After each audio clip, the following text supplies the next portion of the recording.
Good morning, or whenever or wherever this reaches you. I hope you're doing well. I hope you had plenty of rest. Your back doesn't ache. You got the chance to have breakfast. You're having a good hair day, and you didn't get stuck in any traffic.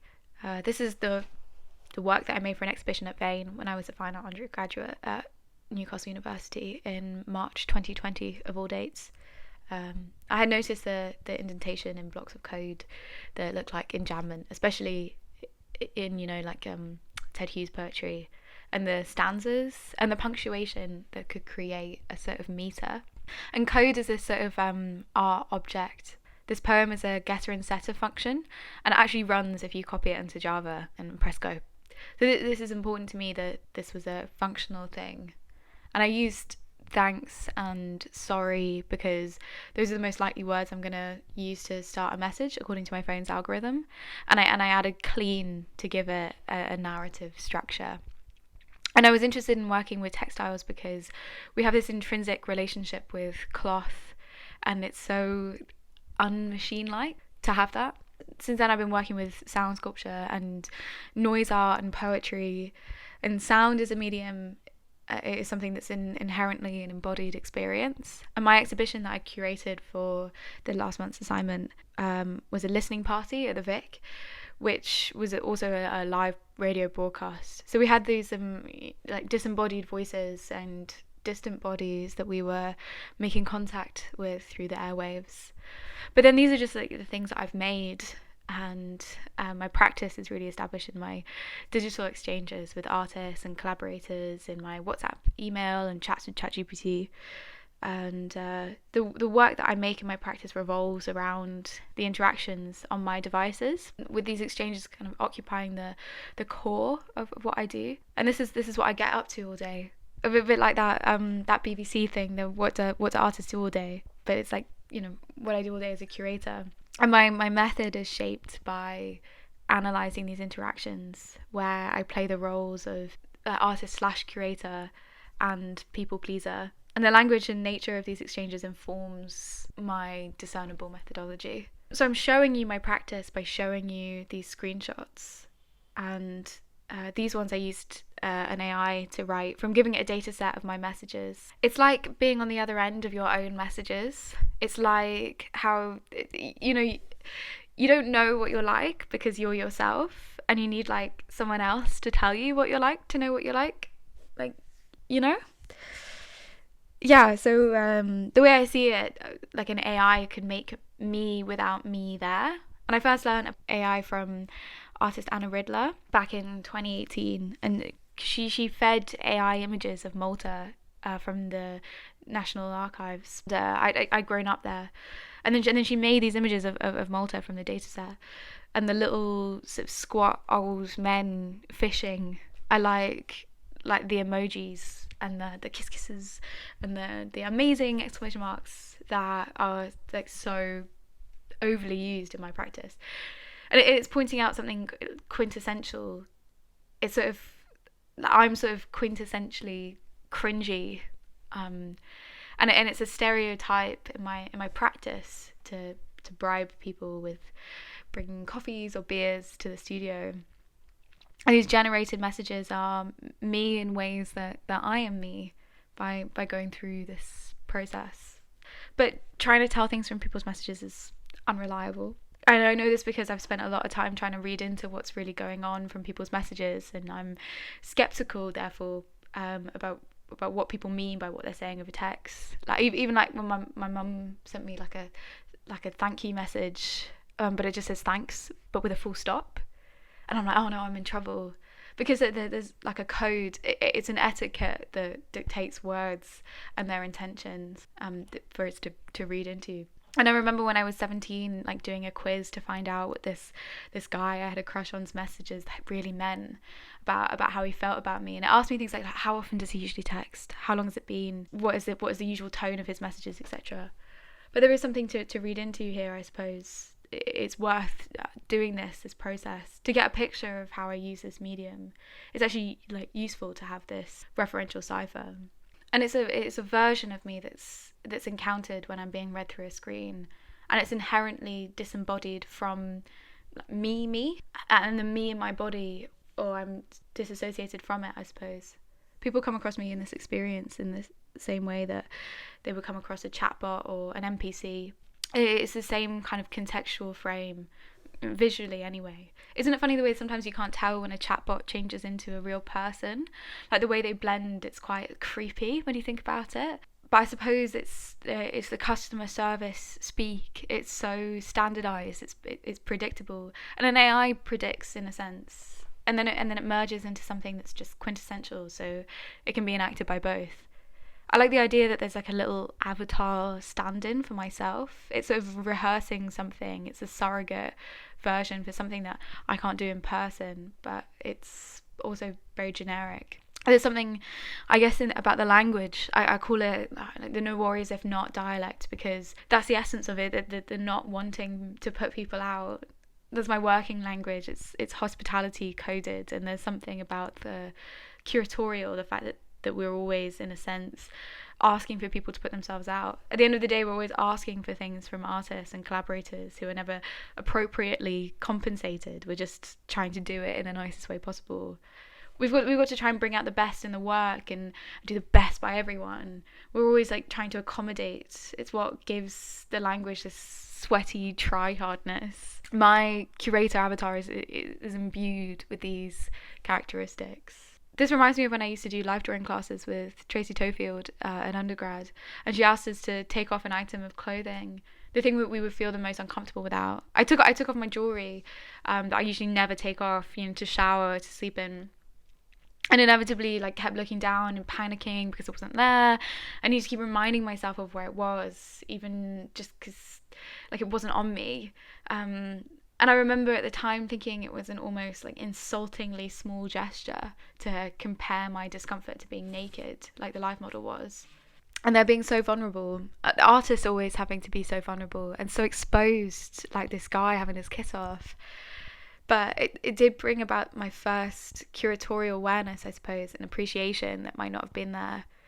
That is now the essence of curation in my eyes. As a hospitality worker, curator, you're always aware of the room to do more by artists and by the project. But I can't text the artists I work with and say stuff like, oh, I'll get naked up there with you. Would that help? Like if I got naked? I'll workshop that one with ChatGPT. And I think it's important to mention that my curator self is not the hero, which is ironic because what I'm doing right now is literally just banging on about myself. And this idea of inviting and asking people to do things for me, it's like telling them about a quest. I'm able to provide tools or hints, but I'm really just there to generate or offer a plot. I had a conversation with a curatorial practice friend in a pub the other week, and we talked about the relationship between extrovertism and main characterism, because they're not the same thing. Being extroverted, I suppose, is about being witnessed, and main characters are about where the point of view is. And you can kind of compare the first person perspective of a protagonist and getting that front-on view of the plot device characters. As someone who's on one far end of the scale of being an extrovert, I can say that I'm like a motion sensor light. I feel like I get encountered by other people, and that's when I come on to do my bit. I don't really exist in the story until the characters show up and they log in, they become active on their devices. I think this is something that I maybe bring into curation from being an extroverted person generally.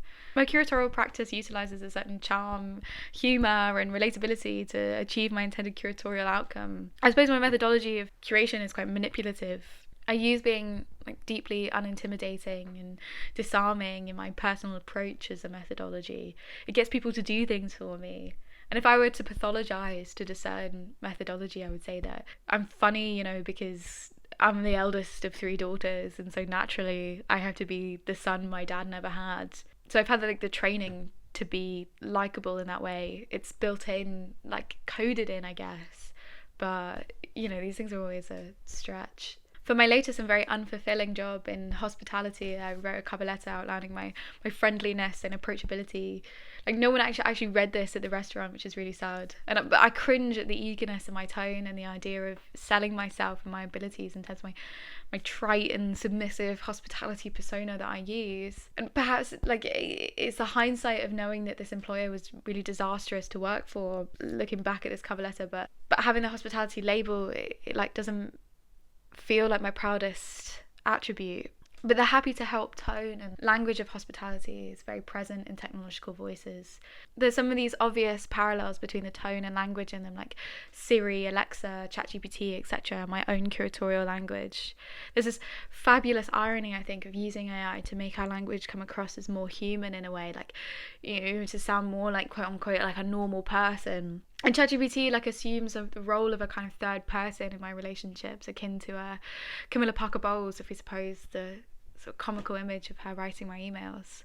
Yeah, my relationship with AI and digital messaging platforms as a framework and modality in my practice. I remember the time that I used ChatGPT to help me write a message to my ex-boyfriend to wish him happy birthday a few months after we broke up. And I would keep trying to mold and shape the algorithm. It's like whipping it into shape to do what I wanted. And I type things like no, I need it to be funnier, like he needs to be reminded of what he's missing. And ChatGPT would apologise and encourage me that he would find me really cool, witty and chill, and wish he'd never broken up with me. And this anecdote, you know, sadly ends with me only getting a thanks from the recipient and realising I got the date of his birthday wrong, even though we dated for 2.5 years. There's a kind of back and forth empathy where I feel like ChatGPT is just as bad at understanding the human emotion in a relationship as I am at navigating these real world emotionally sensitive situations. And this was really like a bonding moment for me and ChatGPT, and it felt like we were close now. And I feel like there's a very tired narrative around technological advancements in hyperfiction. There's this kind of boomerish voice in the cautionary tales of things like Black Mirror. And as part of this RMMIP project, I've also been looking at kind of various examples of speculative future hyperfiction. I find this voice to be like the contemporary equivalent of the Romantics.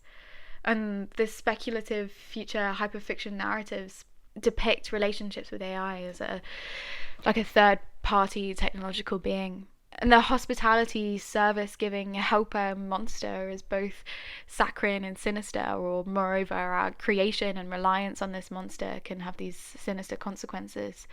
These monsters essentially represent a contemporary iteration of the Golem, defined by their man-made creation for the purpose of helping people. Operating through machine learning, they embody both the traits of a hospitality worker and elements of the grotesque, and that's sort of why I'm calling them a monster. In my practice, technology shapes like a diligent and perfection-seeking hospitality avatar in my emails and messages. Well, not anthropomorphize into a body. My methodology imbues technology with a golem-like essence, giving it its own entity in my practice.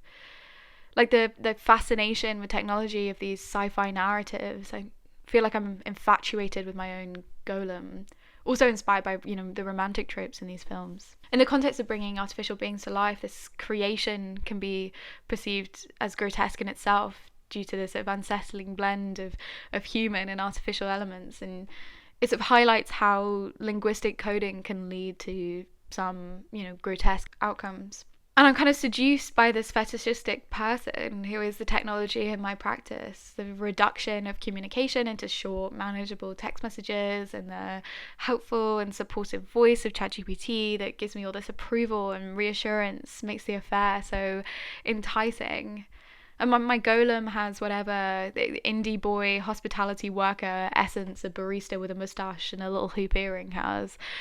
So I'm interested in this fantasy romanticization, you know, creating idealistic narratives, but also the idea of being infatuated with a monster. And this led me to Slytherin boyfriend fan fiction, and it's just fascinating. So this image epitomizes Slytherin boyfriend fan fiction. It checks a lot of boxes. Like, it's got that role play where you're seeing it on your phone, and when it's just like that, like you're immersed in the fantasy of getting this Snapchat, like it's really being sent to you. And it's like terribly photoshopped with like Tom Felton's face on this topless, very ripped man. also like, what's the story with, who took this photo? And yeah, it's horny, and you're being addressed, and you're experiencing this. So it's a manifestation of a fantasy. And this one I love because it's bringing ice hockey and cheerleaders into the Harry Potter universe, like trying to sort of canonize them. But the really interesting one is this, because this is Matteo Riddle, who, like, one Wattpad writer just made up to be like the son of Tom Riddle and Bellatrix Lestrange. I'm sorry, you do have to know who these characters are. But so, like, J.K. Rowling never invented this character, but Matteo is seen across fan fiction.